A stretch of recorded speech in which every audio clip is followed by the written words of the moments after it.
Titre 7 de l'ablution pulvérale. Chapitre 1er. De l'ablution pulvérale et de ces paroles du Coran. Et ne trouviez pas d'eau, utilisez en substitution un sol saint pour en passer sur votre visage et vos mains. Sourate 5, verset 6. Aïcha, la femme du prophète, alayhi salatu wassalam, a dit: Nous étions partis avec le prophète, alayhi salatu wassalam, pour une de ses expéditions quand, arrivé à El-Baïda ou à Dat el-Jaïch, je perdis le collier que je portais. Le prophète, alayhi salatu wassalam, fit halte pour le rechercher et tout le monde s'arrêta également. Comme on n'était pas à un point d'eau, les fidèles vinrent trouver Abu Bakr as-Siddiq et lui dirent: Ne vois-tu pas ce que tu viens de faire, Aïcha? Elle a obligé l'envoyé de Dieu, alayhi salatu wassalam, à s'arrêter. Et nous ne sommes pas à un point d'eau et personne n'a apporté d'eau. Abu Bakr alla trouver l'envoyé de Dieu, alayhi salatu wassalam, qui, la tête posée sur ma cuisse, s'était endormi. Tu as retenu, me dit-il, l'envoyé de Dieu, alayhi salatu wassalam, et tout le monde ici. Et nous ne sommes pas à un point d'eau et n'avons pas d'eau avec nous. Abu Bakr, continua Aïcha, m'adressa tous les reproches qu'il plut à Dieu de lui laisser dire. Puis de sa main, il me frappa à la taille. La place qu'occupait le prophète alayhi salatu wassalam sur ma cuisse était la seule raison qui m'empêchait de bouger. L'envoyé de Dieu alayhi salatu wassalam se leva le lendemain matin et comme on était sans eau, Dieu révéla le verset de l'ablution pulvérale et on fit l'ablution pulvérale. Ô famille d'Abu Bakr, s'écria Usaïd ibn Hudayr, ce n'est pas la première faveur divine que vous attirez sur nous. Alors, ajouta Aïcha, nous fîmes lever le chameau qui me servait de monture et nous trouvâmes le collier sous l'animal.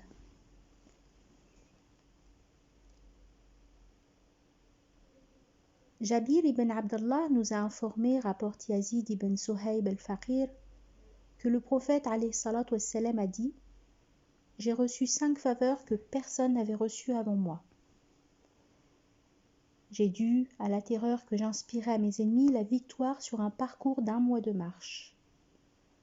Toute la terre m'a été donnée comme oratoire de prière, et la terre m'est aussi un moyen de purification. Un homme quelconque de ma communauté peut prier partout où il est atteint par l'heure de la prière. Il m'est permis de m'emparer du butin, ce qui n'a été permis à aucun autre avant moi. J'ai reçu le droit d'intercession. Enfin, les autres prophètes n'étaient envoyés qu'à leur peuple d'une façon spéciale, tandis que moi, j'ai été envoyé vers l'humanité tout entière. Chapitre 2. Quand on ne trouve ni eau ni sable. Urwa rapporte d'après Aïcha que celle-ci ayant emprunté un collier à Asma, le perdit. L'envoyé de Dieu, alayhi salatu wassalam, le fit chercher par un homme qui le trouva. Mais l'heure de la prière était venue et l'on n'avait pas d'eau. On pria néanmoins, puis on se plaignit à l'envoyé de Dieu. Alors le Très-Haut révéla le verset relatif à l'ablution pulvérale. Usaïd ibn Hudayr, à cette occasion, dit à Aïcha: Dieu te récompensant bien, car, par Dieu, il ne t'est jamais arrivé une chose déplaisante sans que Dieu n'en ait fait quelque chose de bon pour toi et pour les musulmans. Chapitre 3. De l'ablution pulvérale dans les villes, quand on ne trouve pas d'eau et qu'on craint de laisser passer l'heure de la prière. Atta en a parlé à Al-Hassan a dit que le malade qui, ayant de l'eau dans son voisinage, ne trouve personne pour la lui apporter, peut faire l'ablution pulvérale. Ibn Omar, revenant de son pays, se trouvait à Al-Juruf, et quand l'heure de la prière de l'après-midi arriva, il était dans un parc à bestiaux. Il y fit sa prière et entra ensuite à Médine, alors que le soleil était haut sur l'horizon, mais il ne recommença point sa prière. Al-A'raj rapporte qu'il entendit Umayr affranchi d'Ibn Abbas dire « Je marchais avec Abdallah ibn Yassar, affranchi de Maïmouna, femme du prophète, jusqu'à ce que nous entrâmes chez Abu Juhaym ibn al-Harith ibn as-Simma al-Ansari. Abu Juhaym dit « Le prophète s'avançait dans la direction de Bir Jamal. Lorsqu'un homme le rencontra, le salua. Le prophète ne lui rendit pas son salut, mais, arrivé au mur, il se frotta le visage et les mains avec la poussière du mur, puis il rendit le salut.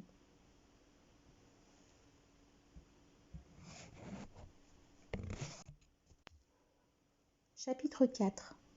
Doit-on souffler sur ses mains après qu'on a touché un sol saint pour l'ablution pulvérale? Abd-ar-Rahman a dit. Un homme vint trouver Omar ibn al-Khattab et lui dit « Je suis en état d'impureté et je ne trouve pas d'eau. » Alors Ammar ibn Yassir dit à Omar ibn al-Khattab « Te souviens-tu qu'un jour nous étions en voyage tous deux? Toi, tu ne fis pas la prière, mais quant à moi, je me roulais dans le sable et priais. Quand je racontais la chose au prophète, alayhi salatu wassalam, celui-ci me dit « Il te suffisait de faire ainsi. » Et ce disant, le prophète, alayhi salatu wassalam, frappa le sol avec ses mains, souffla dessus et les passa ensuite sur la figure et les mains. Chapitre 5. L'ablution pulvérale est pour le visage et les mains. D'après Abd-ar-Rahman, quand Ammar eut dit cela, Shu'ba frappa le sol avec ses mains, puis les approcha de sa bouche pour souffler dessus, puis il les passa sur le visage et les deux mains. Abd-ar-Rahman était témoin lorsque Ammar dit à Omar « Nous étions dans un détachement, et nous étions en état d'impureté majeure, etc. » Et il se servit des mots. Il cracha dans ses mains au lieu de « il souffla ».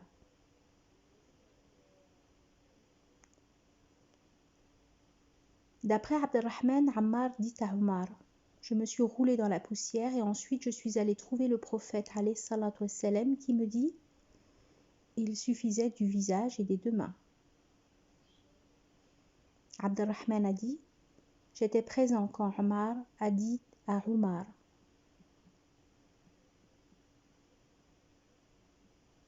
Le reste du hadith est sans changement. Suivant Abd-ar-Rahman, Ammar dit « Le prophète alayhi salatu wassalam frappa le sol de sa main et le passa sur le visage et les deux paumes. » Chapitre 6. Un sol saint sert d'ablution aux musulmans et remplace l'eau. Al-Hassan a dit « L'ablution pulvérale suit tant qu'il n'est pas survenu d'impureté accidentelle. » Et Ibn Abbas dirigea la prière après une ablution pulvérale. Yahya ibn Sa'id a dit « Il n'y a aucun inconvénient à faire la prière dans une sabra et à se servir de sa poussière pour faire l'ablution pulvérale. » La sabra est le bas-fond avec efflorescence de sel.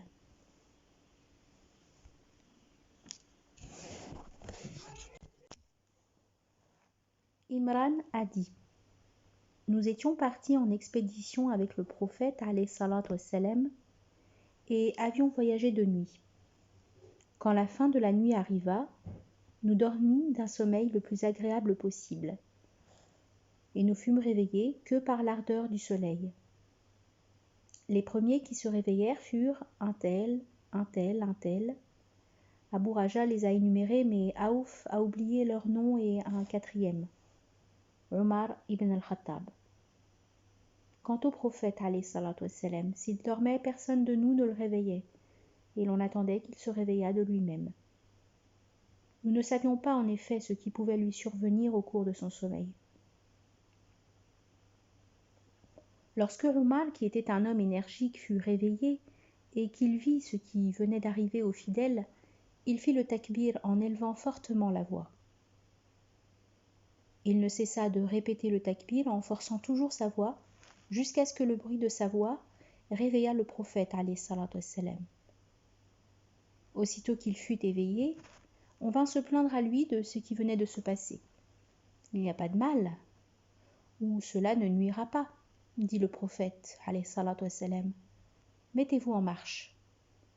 On se mit en marche, puis, après avoir fait un court trajet, le prophète, alayhi salatu wassalam, s'arrêta et demanda de l'eau pour sa petite ablution. Il pratiqua son ablution, on fit l'appel à la prière et tout le monde pria avec le prophète. Lorsque la prière fut terminée, on s'aperçut qu'un des fidèles était resté à l'écart et n'avait pas prié. « Oh, un tel, dit le prophète, alayhi salatu wassalam, qu'est-ce qui t'a empêché de faire la prière avec les autres ? J'étais en état d'impureté, répondit l'homme, et je n'avais pas d'eau. Il fallait utiliser un sol saint, répliqua le prophète, alayhi salatu wassalam. Il aurait produit le même effet. Comme le prophète alayhi salatu wassalam poursuivait sa route, les fidèles se plaignirent de la soif. Il descendit alors de sa monture et appela un tel. Abu Raja le nomme, mais Aouf a oublié son nom. Il appela également Ali et dit à tous deux « Allez à la recherche de l'eau ». Ils partirent et ils rencontrèrent une femme perchée sur un chameau entre deux outres, du genre Mazada ou Satiha, remplie d'eau. « Où se trouve l'eau » demandèrent-ils. « J'ai trouvé cette eau, répondit-elle, hier à pareille heure. Nos hommes sont partis et nous ont laissés. Alors, reprirent-ils, marche. Vers quel endroit répliqua-t-elle. Vers l'envoyé de Dieu, alayhi salatu wassalam, répondirent-ils. Ah, vers celui qu'on appelle le Sabéen, s'écria-t-elle. C'est bien celui que tu veux dire, ajoutèrent-ils. Ils se mirent donc en route et amenèrent cette femme au prophète, alayhi salatu wassalam, et lui racontèrent leur aventure. Qu'on fasse descendre cette femme de son chameau, dit le prophète, alayhi salatu wassalam. Puis il fit apporter un vase et y versa l'eau des deux outres Mazada ou Satiha, après en avoir ouvert les orifices qu'il referma ensuite. Il ouvrit après cela la partie inférieure des outres, et on appela tous les fidèles qui firent boire et burent, chacun buvant et faisant boire autant qu'il voulait. Enfin, le prophète, alayhi salatu wassalam, donna à l'homme qui avait annoncé être en état d'impureté un vase plein d'eau en lui disant « Va et verse cette eau sur toi ». La femme debout regardait ce qu'on faisait de son eau. « Eh bien, j'en jure par Dieu, quand on cessa de prendre de l'eau, il nous sembla que les deux outres étaient encore plus pleines qu'elles ne l'étaient avant qu'on y puisât. » Le prophète, alayhi salatu wassalam, dit alors aux fidèles de faire une quête en faveur de cette femme. On réunit des dattes, de la farine et du sawik, au point de lui constituer un repas. On plaça le tout dans une pièce d'étoffe, on le chargea sur le chameau de cette femme et on disposa le paquet devant elle. « Tu vois, lui dit alors le prophète, alayhi salatu wassalam, que nous n'avons en rien diminué la quantité de ton eau, et que c'est Dieu qui nous a abreuvés. » La femme retourna dans sa famille, et comme elle avait tardé à venir, on lui dit « Qu'est-ce qui t'a donc retenu ?»« Une chose étrange, répondit-elle. Deux hommes m'ont rencontré, ils m'ont emmené auprès de cet homme qu'on appelle le Sabéen, et celui-ci a fait telle et telle chose. Par Dieu, c'est le plus grand sorcier des hommes, ici ou ailleurs. Alors avec ses deux doigts, le médium et l'index qu'elle leva vers le ciel, elle sembla dire « Le ciel et la terre » ou « Certes, il est bien en vérité l'envoyé de Dieu. » Par la suite, les musulmans, faisant des incursions contre les associants de son voisinage, épargnaient toujours le groupe familial dont cette femme faisait partie. Un jour, elle dit à ces gens « Je vois que ces gens-là vous épargnent de propos délibérés. Voulez-vous être musulmans ?» Ils acceptèrent sa proposition et entrèrent dans l'islam. Al-Bukhari dit que Sabaha, d'où vient Sabéen, est un verbe qui signifie passer d'une religion à une autre. Aboul Aliya dit que les Sabéens forment une secte des gens du livre qui récitent les psaumes. Chapitre 7. lorsque celui qui est en état d'impureté redoute une maladie ou la mort, ou encore qu'il craigne de souffrir de la soif, il peut faire l'ablution pulvérale. On raconte que Amr ibn al-As se trouvait en état d'impureté majeure durant une nuit froide, fit l'ablution pulvérale et récita ces mots du Coran. « Ne tuez point vos propres personnes.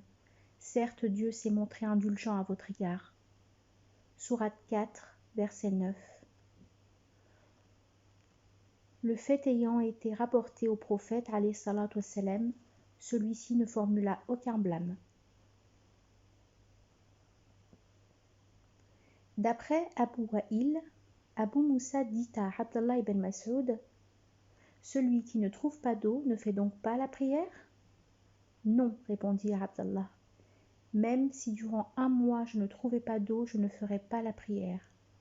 Car si je tolérais cela de leur part, lorsque l'un d'eux trouverait qu'il fait froid, il dirait « Il faut faire de même, c'est-à-dire pratiquer l'ablution pulvérale et faire ensuite la prière. » Alors, dit Abu Moussa, que deviennent les paroles de Ammar à Umar ? Eh bien, répondit Abdallah, je n'ai pas vu que Umar se soit contenté de l'opinion de Ammar. D'après l'A'mash, Shaqiq ibn Salama a dit « J'étais auprès de Abdallah et d'Abu Moussa quand celui-ci lui dit « Que penses-tu, ô Abu Abdurrahman ? Que doit faire celui qui était en état d'impureté ne trouve pas d'eau ?» « Il ne doit pas prier tant qu'il n'a pas trouvé d'eau, répondit Abdallah. Et alors, reprit Abu Moussa, comment pourrais-tu mettre en pratique les paroles de Ammar lorsque le prophète alayhi salatu wassalam lui dit « Cela te suffit ?» Ne vois-tu pas cependant, repartit Abdallah, que Umar ne s'était pas contenté de ce qu'il lui avait dit Ammar. Laisse-nous tranquilles, s'écria Abu Mas'ud avec les paroles de Ammar. Comment ferais-tu pour t'accorder avec le verset ? Le verset 9 de la sourate 5. Abdallah ne sut que répondre à cela, et il ajouta « Si nous leur accordions une tolérance à cet égard, on ne tarderait pas à voir l'un d'eux abandonner l'eau quand elle est trop froide pour faire l'ablution pulvérale. » Comme, ajoute El-Armesh, disait à Shaqiq, Abdallah avait tout simplement de la répugnance pour l'ablution pulvérale. Oui, me répondit-il.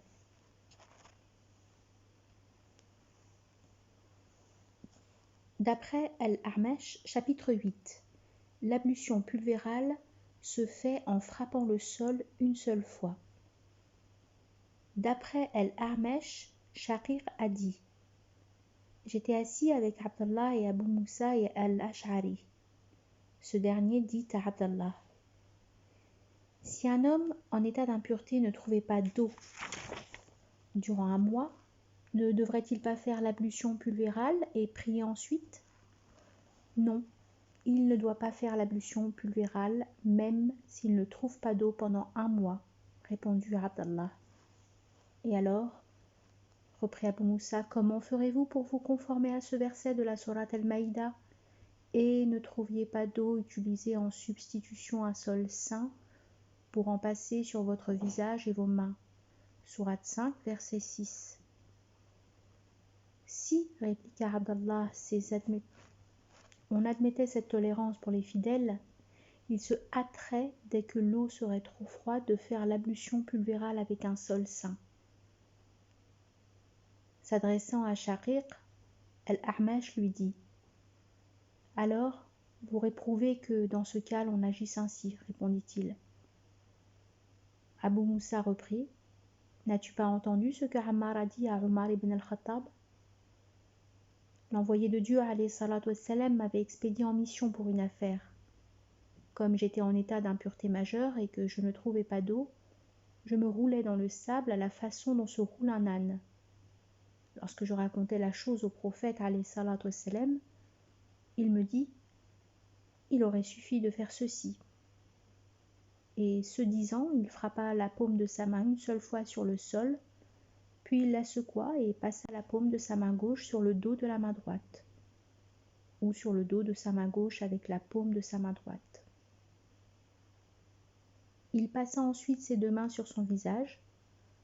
Mais, répliqua Abdallah, n'as-tu pas vu que Omar ne s'était pas contenté de l'indication du récit de Ammar? Shaqiq a dit: J'étais avec Abdallah et Abu Moussa. Ce dernier dit: N'as-tu pas entendu la parole de Ammar à Omar? Certes, l'envoyé de Dieu, alayhi salatu wassalam, nous avait envoyés en mission, toi et moi. Comme j'étais en état d'impureté, je me roulais dans le sable. Puis nous allâmes retrouver l'envoyé de Dieu, alayhi salatu wassalam, et lui racontâmes la chose. Or, le prophète me répondit: Il te suffisait de faire ceci.